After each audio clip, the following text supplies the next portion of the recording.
Do not go gently into that good night. President Obama has put in place a reform apparatus reviving the euthanasia of Hitler Germany in 1939 that began the genocide there.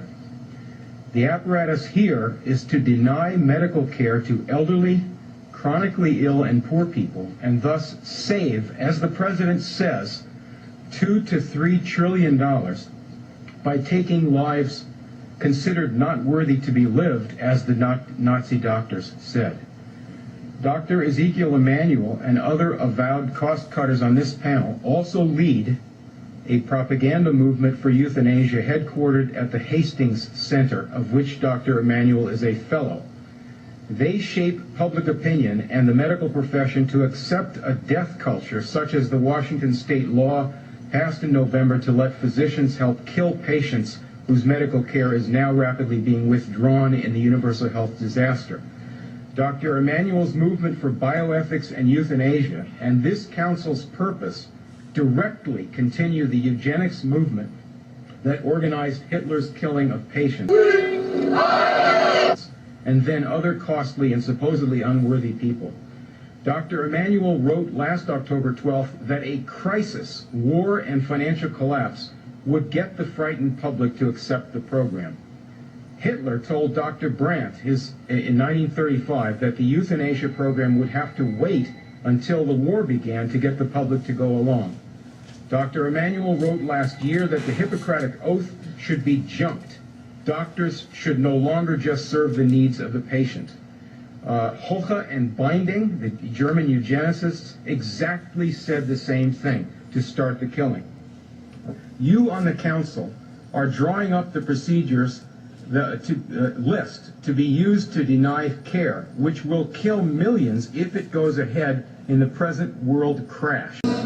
My children, whom I love so dearly, it has been my duty in the long and difficult years since the world crash, which will kill millions if it goes ahead in the present world crash. You think perhaps the backing of powerful men, financiers, will shield you from accountability, but you are now in the spotlight. Disband this council and reverse the whole course of this Nazi revival now.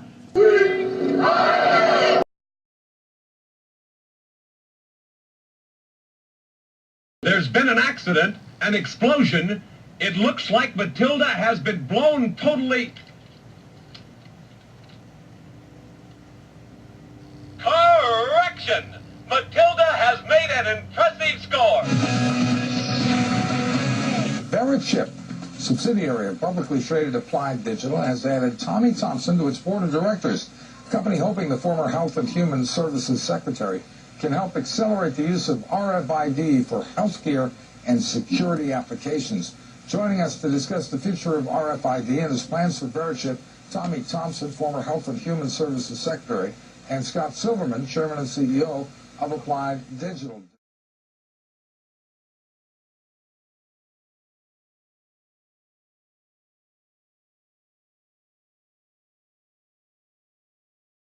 Radio frequency ID, tiny chips, big potential, how to change how freight packages, pets are tracked, all sorts of things. And now some people actually risking their own health to get them. Tonight, the great lengths people are going to implant radio frequency identification chips in their bodies.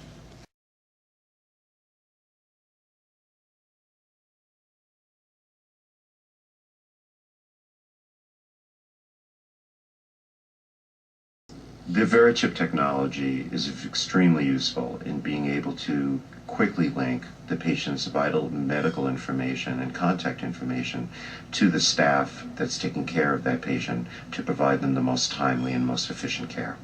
More and more hospitals are getting RFID readers in emergency rooms, and Verichip's devices are doing so well, the company has just filed to go public. I give you what you want, what you want.